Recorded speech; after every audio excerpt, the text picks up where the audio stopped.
I guess I didn't swag enough. Stupid fruity pebble chain. We bag enough. I guess I didn't swag enough. Stupid fruity pebble chain. We bag enough. Poppin' tan model BC couldn't brag enough. Poppin' tan model BC couldn't brag enough. Poppin' tan model BC couldn't brag enough. Poppin' tan model BC couldn't brag enough. I guess I didn't swag enough. Stupid fruity pebble chain. And welcome once again to another episode of the Horizon Roundtable. I am Bob McDonald. You can find us on the web at horizonroundtable.com. You can find links to all of our social sites and sites where podcasts are available at horizonroundtable.com/subscribe. Become a patron, patreon.com/horizonroundtable, and that's going to be really important. Features are coming up in a couple weeks. You get exclusive access if you are a patron. If you're not, you don't get to read them. So become a patron for as little as $1 a month. And of course, we are on our summer donation drive to prep for preview week for the upcoming season. So go to horizonroundtable.com/donate to make a donation. So I promised in episode 300, and by the way, if you haven't listened to it, you absolutely have to go listen to it, that I was going to take a little bit of a break, but no, absolutely not. IU Indy wouldn't let me do that. So I'm not going to rehash everything I talked about in the YouTube video I did right after the firing of Paul Corsaro. You can go to our YouTube channel, youtube.com/@Horizon Roundtable. You can pull that up and you can listen, watch all of that. But yeah, apparently, after I did that, after literally a half an hour after I finished the YouTube live, Paul Corsaro comes out with a statement. And the statement reads as such: "The university's decision today is deeply disturbing. I vehemently deny the alleged mistreatment of student athletes and will vigorously defend the reputation I have worked tirelessly to build. I am extremely disappointed that the university issued a statement this morning without having first been afforded the opportunity to file a written appeal as per the terms of my contract, and which I intend to do. Despite my full cooperation with the university's process, including providing numerous documents that have refuted the unfair allegations against me, the university has consistently refused to provide any documentation that initiated and substantiated these claims, even after multiple requests. The unwavering dedication of our student athletes and staff this past season has been instrumental in establishing a solid foundation for our program. We fostered a strong culture, the significance of which was regrettably overlooked by some. Our achievements both on the court and in the classroom this year, underscored by the impressive retention of our roster for the upcoming season, truly speak to the strength of this foundation. Over the last several weeks, I held on to my faith in the university's process and remain confident until today that I would have the privilege of continuing to lead IU Indy men's basketball team. My focus is now on clearing my name and rebuilding the reputation that has been unfairly damaged." So that was Paul Corsaro's full statement. That was, again, literally half an hour after I frickin' did the YouTube live. So maybe I should have waited a half an hour or something. I don't know. But it is what it is. During that time, between then and now, well, actually, then and another thing that Paul Corsaro put out. By the way, we'll be talking about that here in a moment. During that moment in time, and of course, you could pull up the transfer tracker, obviously, at horizonroundtable.com. We have started seeing IU Indy players move into the transfer portal. So, probably not surprising anybody. Sean Craig, obviously, Sean Craig is a Paul Corsaro guy through and through. He was with him at IU Indy. He followed him. He was with him at U Indy. It's amazing how many times I do the IU Indy, U Indy thing. It's stupid. I'm sorry, U of Indy and IU Indy folks. But yeah, Sean Craig, he was with Paul Corsaro at IU Indy. He was with him. He followed him to IU Indy. Had a really good year for IU Indy this year. He's in the transfer portal. I'm not really overly surprised about that one. Alec Millender has also hit the transfer portal. And that one's not really that much of a surprise either. For whatever reason, I don't know why. I don't know why I thought Alec Millender was in the transfer portal and pull his name out of the transfer portal. This was, I guess I messed that one up. But now he's in the transfer portal anymore, so it doesn't matter anymore. So he is out. There was at least two players who were who actually committed, freshmen, who were in the portal, who had actually committed to IU Indy. One of them being Austin Sperry. It's funny, I got tagged in Arman Jovic, I hope I'm saying that right, for PDT Scouting, tagged us in the Austin Sperry thing, and I gotta tell you, there's so many people who keep replying to that, especially University of Kentucky fans. Apparently UK fans really want this guy to be at UK. I don't know if that's going to happen, but Austin Sperry has reopened his recruitment, bottom line. So he is definitely not coming. Same thing with Austin Ball. Austin Ball was going to be coming to IU Indy through...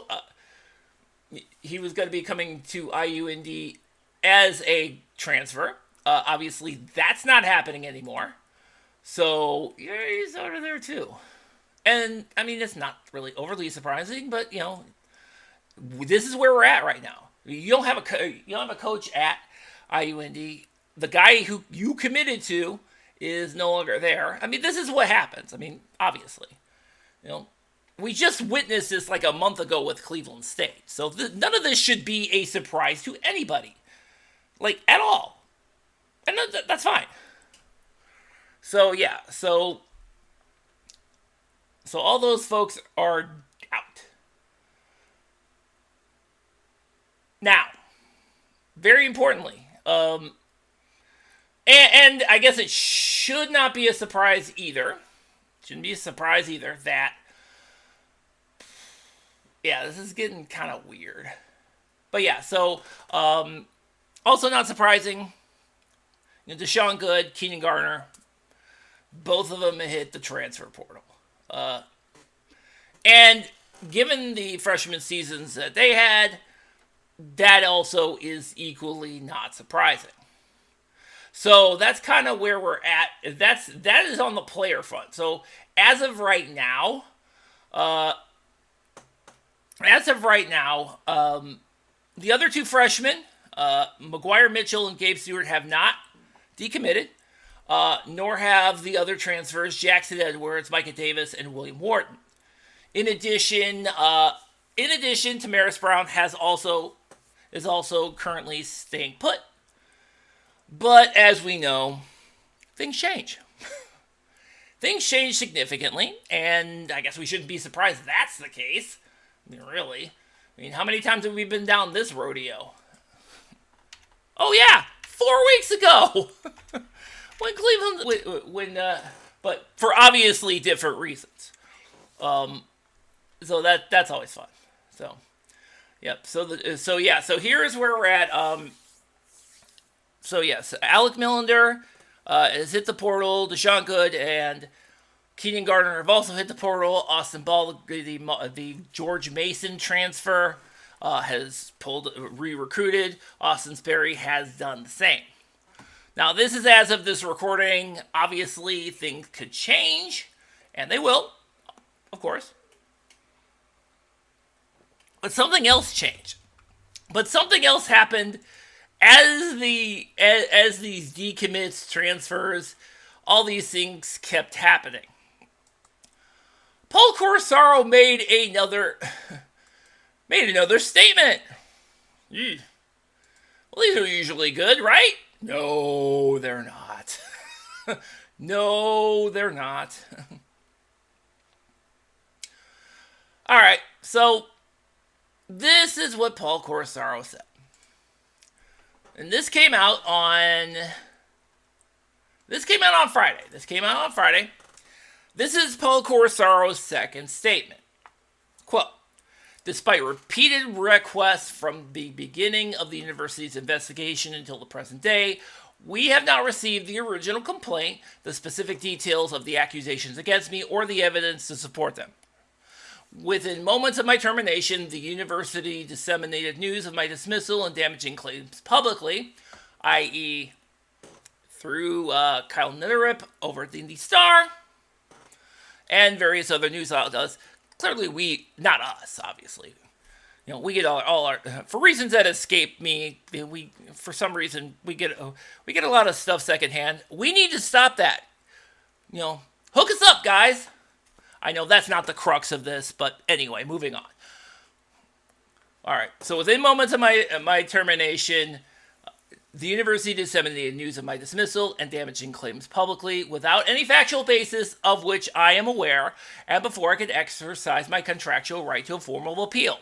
This immediate action caused irreparable damage to my reputation and career.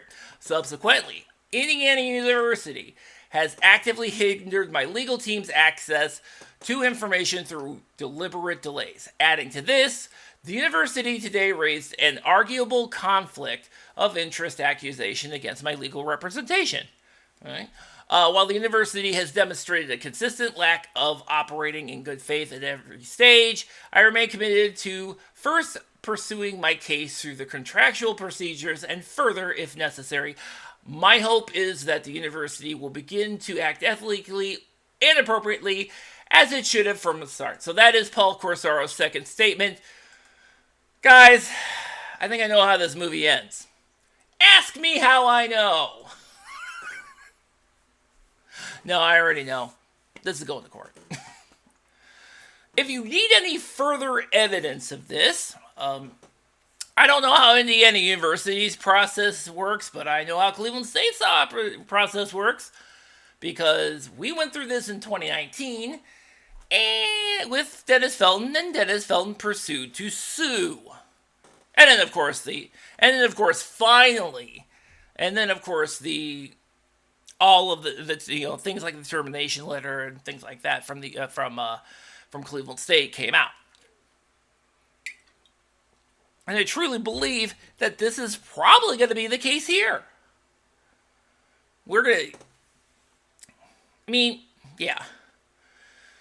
Props to Paul Corsaro for thinking that somehow the contractual process is good. It's not going to. It's just not, guy. Sorry, man. I feel like this is, we do not have a side in this process. We do not. We never have. We never will. Which obviously is different from, other stuff.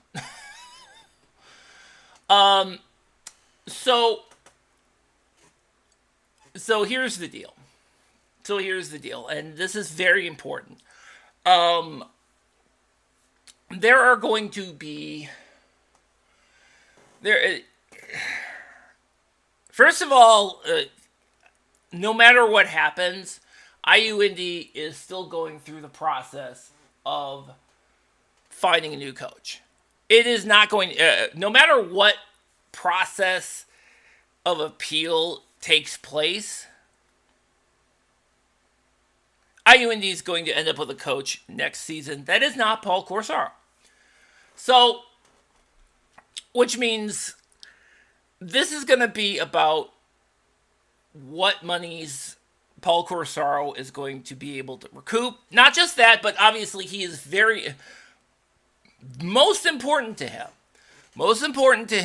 is clearing his name. Now, realistically, and I'm looking at this from a standpoint of,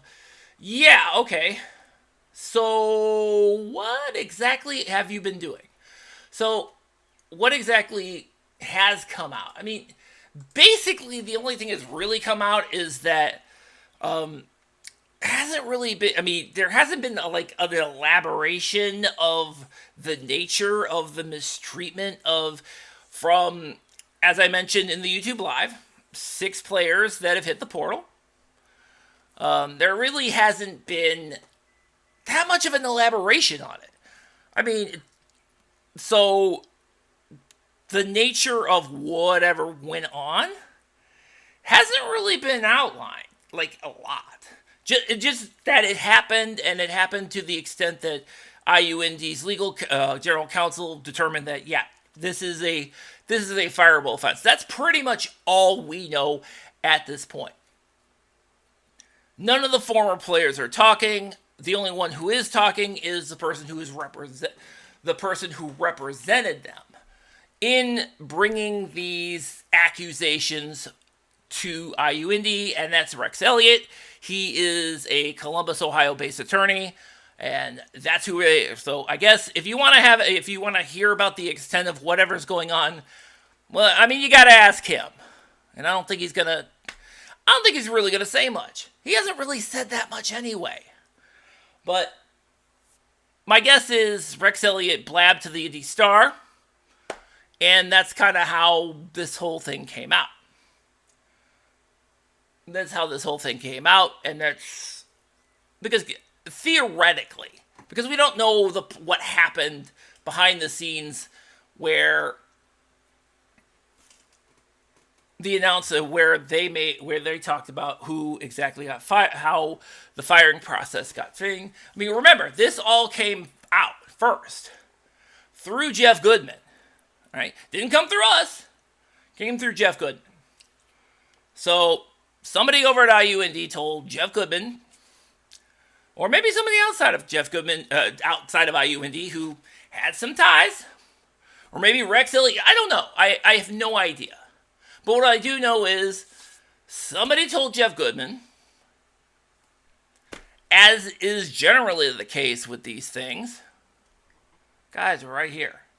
I know it's kind of smarmy and whatever that we want to be the me first people, but I mean, to be clear, if that was the case, we wouldn't be we're not trying to be pick me kids here. We corroborated at least.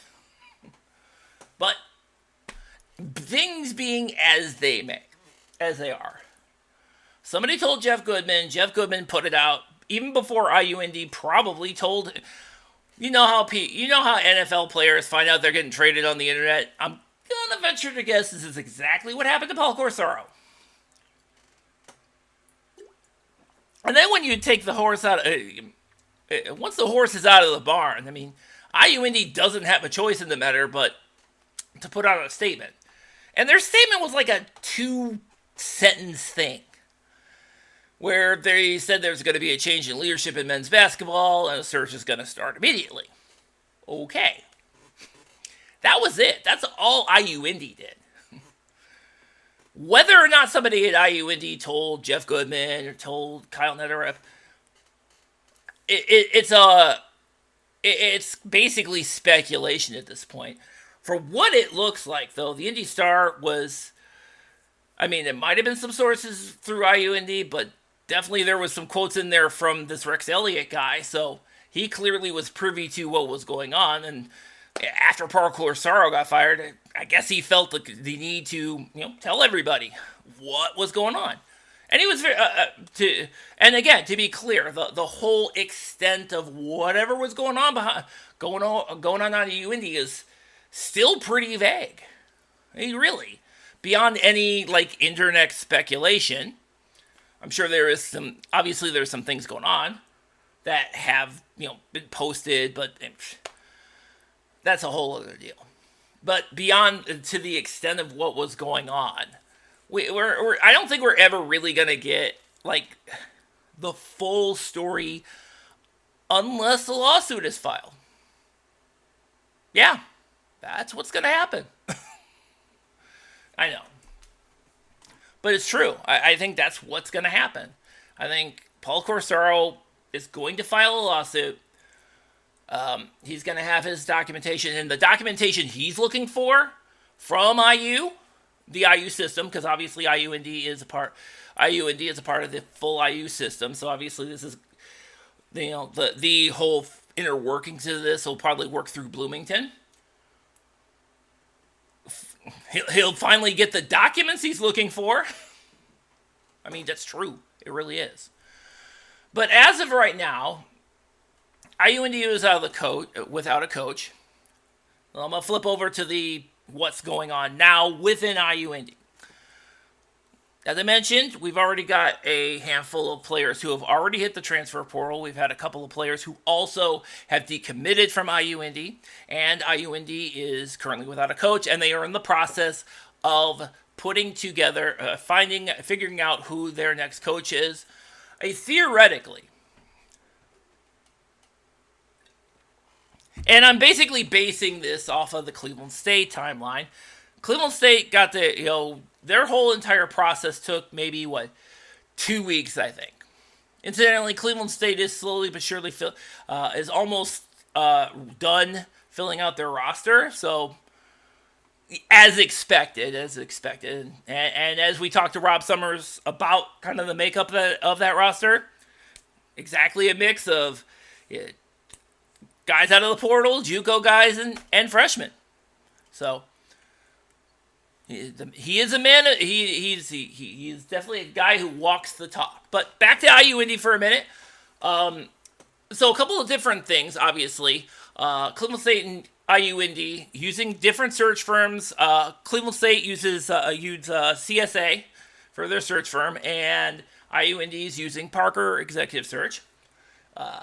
The timeline for IU Indy is, as I mentioned during the YouTube, is more truncated given two reasons. One, while there are still plenty of names in the transfer portal, still need to put together a team. And you still need to put together a team in short order. You also have to work on potentially retaining the players that are currently still here. And as of right now, that's not many. That is certainly not many. As of right now, you still have Micah Davis still on the roster. He hasn't decommitted yet, so the Eastern Kentucky transfer. He hasn't decommitted yet. Neither is Will Wharton. The two freshmen have not decommitted yet. Two remaining freshmen, McGuire Mitchell and Gabe Stewart, they have not decommitted yet either. Tamaris Brown, who pulled his name out of the transfer portal, is still on the roster, so theoretically he could still be around. So the new coach will have to work on potentially retaining those pieces and then also compiling a new group of people. So, where are we at with that? And I think at this point in time we are getting to a point. At this point, we are getting to a point that you're going to need to, IU Indy specifically is going to need to, and it sounds like this whole thing might get done very soon. I mean, we're thinking this week, possibly. Really important. So, who are the names that are coming up? All right. Funny enough, I'll be laughing if we go 2 for 2 on this one this season. And I have a list of potential candidates up on HorizonRoundtable.com. There's a couple of just not going to happen. Stan Gerard is not going to happen. I'm not even really 100% why I put his name on that list, but I did. Silly me, not gonna happen. Laval Jordan's probably not happening either. But a couple names that keep getting kicked around. The first one is Ben Howlett. Okay, Ben Howlett again. We talked about him during the Cleveland State search. He's part of that again. Jim Crutchfield coaching tree. Jim Crutchfield, of course, down at Nova, was at West Liberty, did great down there, and now he's at Nova Southeastern. And Ben Howlett took over and has just been killing it. Now, the key with him is that he was actually a finalist for this job last season. So he was actually a finalist for this job last season until Paul Corsaro ultimately got it, which of course made total sense at the time because he's down the street. Not only is he a local guy, but he knows the Indianapolis area, and clearly was able to kind of recruit pretty well to that. So Ben Hallett is a guy whose name has been absolutely a new coach, a potential coach. All right, so the other name that has been that I know Purdue fans apparently have heard themselves is Purdue assistant Terry Johnson, also on our list. Terry Johnson's name has come up a couple of times over the years. Terry Johnson's name, I think, came up during the Cleveland State search back in 22, I want to say. So he is a guy who is familiar with the process and with potentially with the league, and he's an Indiana guy, so he definitely may be in there. I'm still holding out hope for Link Darner. And that actually may come to reality. The coaching site, the coaching account on Twitter, Samurai Hoops, also shares my unwavering support for Link Darner. So, I mean, if I'm on the same page with Samurai Hoops, then hey, maybe we can get somewhere here. There may be some other names that we are missing, and I'm sure there are, but I think this gets done pretty quickly. I think at this point in time, I would say it's funny because I think he would be, I think Ben Hallett is the front runner here. He is. Again, based on the fact he was a finalist last year. It is interesting because the last hires in the Horizon League are guys who were finalists for the job previously. And this is not a joke. Rob Summers was a finalist for the Cleveland State job in 2022 until Daniel Robinson ultimately got it. We forget that Doug Gottlieb was a finalist at Green Bay before Sonny Wicks ultimately got the job. And then both Gottlieb and Summers took another bite in the apple, and boom, they were in. So it stands to reason that a guy like Ben Hallett, again, a proven D2, proven winner in D2, proven, without a doubt, no dispute of it, who was a finalist last year, to fill this IU Indy job. It stands to reason that he would certainly be a favorite for this job right now. And I think we will find out who is going to be coaching IU Indy very shortly. Because again, time is of the essence. You already have players hitting the portal. Players are coming out of the portal left and right. You're running. I mean, sure, there's plenty of kids in the portal right now. I say kids. I say kids when when Doug Gottlieb just signed a guy who spent 5 years in the Navy. By the way, my edition of the starting five comes back. I'm going to talk about him. Romel Bethea. Remember that name? Because I'm going to talk about him and I'm going to talk about whatever the hell's going on at Cleveland State. It's stupid. But then again, HorizonRoundtable.com, it'll come out on Wednesday. Because I gotta figure out a fifth thing for the starting five. You don't want to miss it. It's gonna be great.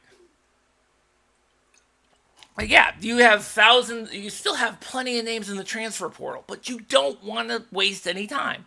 And I don't think they're going to. I don't think IU Indy is going to. They can't afford it. They can't afford it, especially when you have teams in the Horizon League who are getting better, who are building their rosters. I mean, again, look at what Rob Summers has done at Cleveland State. in short order. Within 3 weeks, Rob Summers has gotten his people. Most of them. He's still got a couple of roster spots, obviously. But he's gotten a lot of his people already. And he's almost done. Robert Morris. Robert Morris is... All they had was, Ryan Prather and a couple of walk-ons. As of right now, they're almost filled up. So, yeah.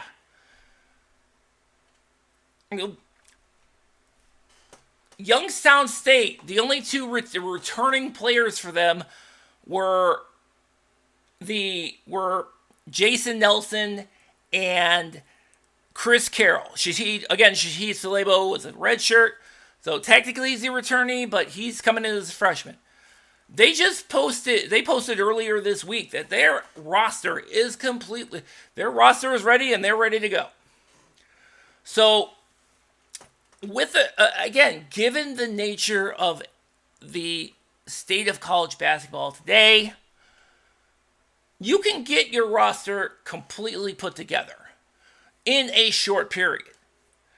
But it starts with getting that head coach done. It starts with getting that head coach hired. And so IU Indy, it really needs to get that in. The other part of it, the Paul Corsaro appeals and most likely illegal action, I think that's going to end up being something that we will talk about over the summer because that's not going away. Paul Corsaro has made it abundantly clear. This guy wants to fight to clear his name, and he is going to fight tooth and nail to make sure that happens. And if it means doing it in a court of law, and certainly in the court of public opinion, he is damn sure going to do it. And I believe him too. So, I guess I should address the issue here, which is, well, Bob, you really weren't on Dennis Felton's side during that whole thing. Why are you maintaining a neutral stance on the Paul Corsaro thing? Yeah, it's very simple. I'm a Cleveland State alum, okay? That's why. Next question. But yeah, let's talk about some of these other rosters, because again, these rosters are filling up. These rosters are almost full. I mean, we haven't really had to talk about Detroit Mercy because Detroit Mercy has pretty much had all their roster all set already. And again, I maintain that Detroit Mercy has a roster that has the potential to get back in that top half of the Horizon League standings, if not the top 3. I really like the roster makeup, so I guess we really don't need to talk about them all that much. Like I said, Cleveland State is filling up fast. If there's one thing I can say about Cleveland State that I'm a little kind of, why are you doing this? It's the official announcements of the signees. Okay?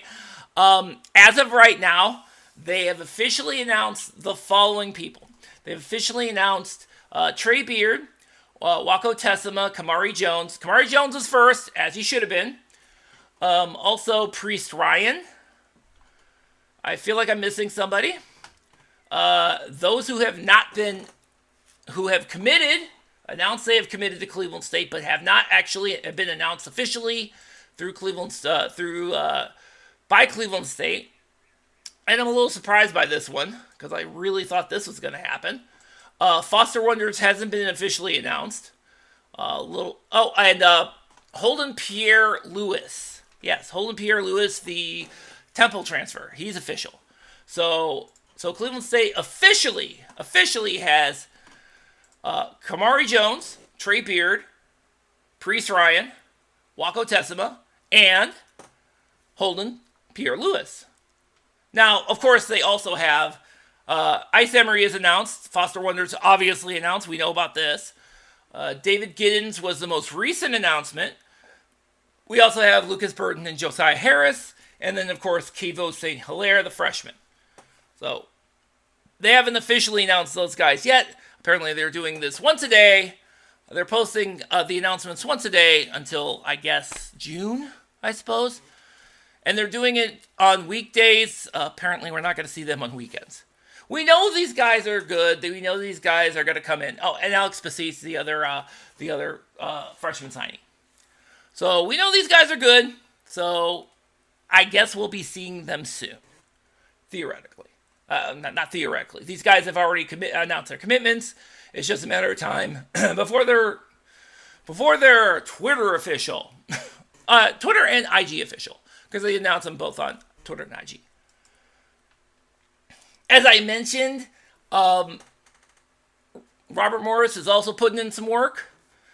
They also, since we talked about them last, they've had some official announcements of who's in.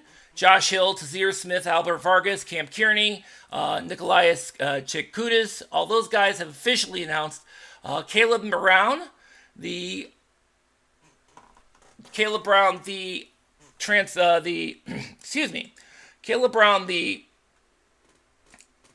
from Missouri is in. So all those guys are in. Good for them. And they're not done yet, obviously. I see that there's a couple new guys who came in. For example, Jeremiah Littlejohn. He was a JUCO guy from Western Oklahoma State, committed over the weekend, as did Samuel Obenjo. He's a class of 2025 kid. He's a 6'10 kid, too. So Robert Morris seems to be doing pretty good on that front. I think they'll have everything filled up here shortly, and they'll be ready to roll as well. So, again, you look at Robert Morris, who really only had one guy left. Cleveland State didn't have anybody, and these guys have, in very short order, have filled their roster spots. And they're not alone. Obviously, Youngstown State did the same thing. I have some questions, though, about Northern Kentucky. Northern Kentucky is, I don't know if you guys noticed, but Northern Kentucky has been pretty quiet. I mean, they added the JUCO transfer Addison Archer. Is he a JUCO guy?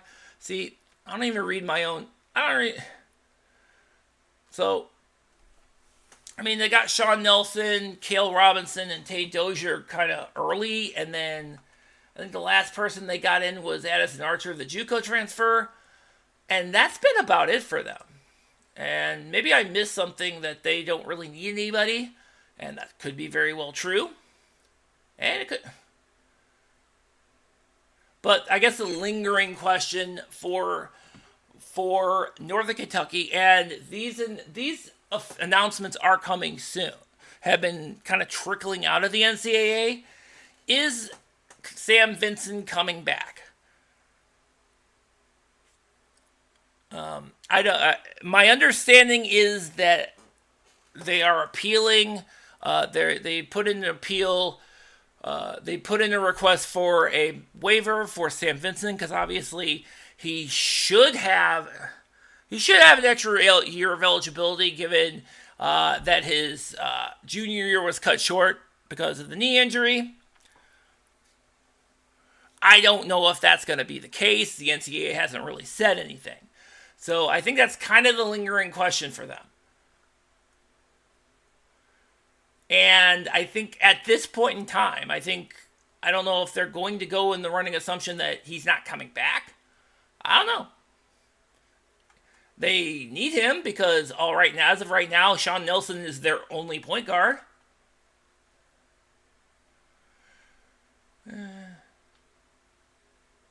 And they have some roster spots to fill still. They really do. So they really need. So we don't know a whole lot. Northern Kentucky, we don't know a whole lot about. I think they're like kind of the last ones we really don't know about.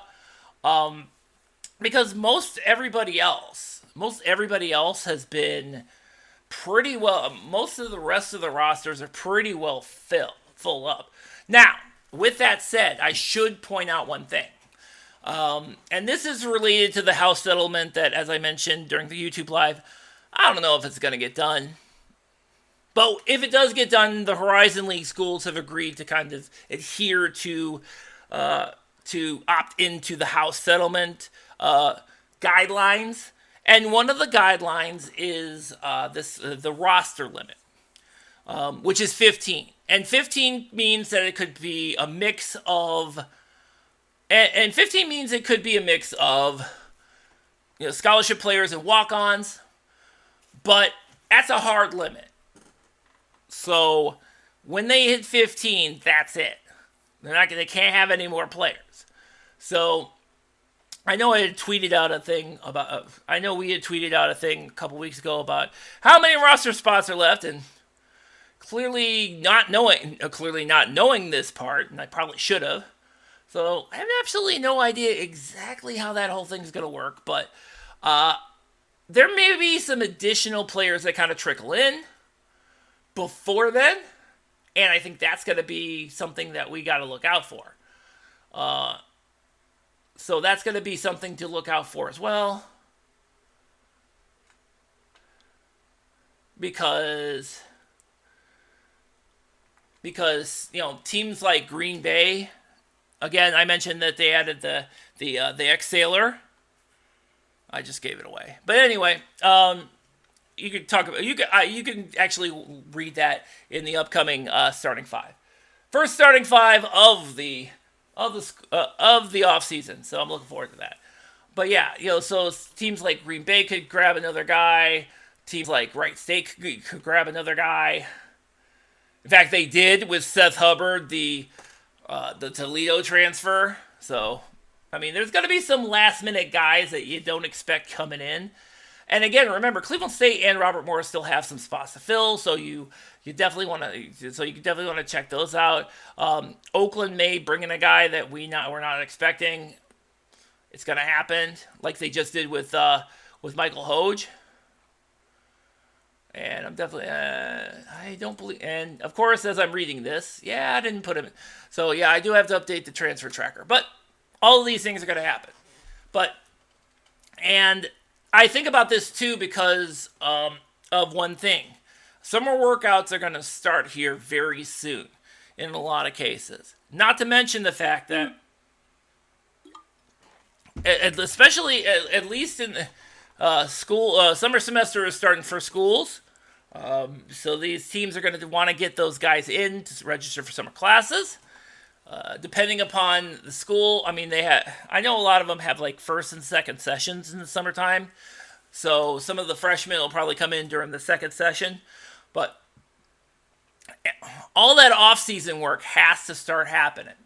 The conditioning, the pre-summer workouts, the summer workouts, all of those things need to be put in place. And again, circling back to our original thing, IU Indy needs to get a guy in, so needs to get somebody in, because if you miss out on those summer workouts, and we've seen this before, that's going to be to their detriment. So, well, I guess we'll find out next week. And by the way, of course, as always, once a new coach is in place, we're gonna get these. We're gonna work on getting the new coach on here, because I really want to talk to these folks. I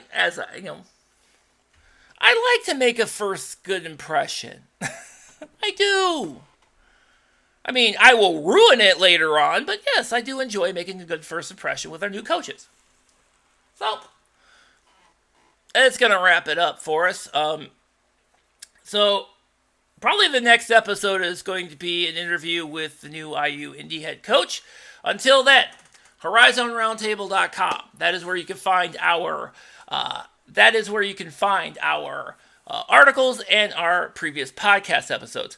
The intro music, of course, is Swag Enough by Microwave Red, featuring Meal and Fly Tie, produced by Sonny Collins.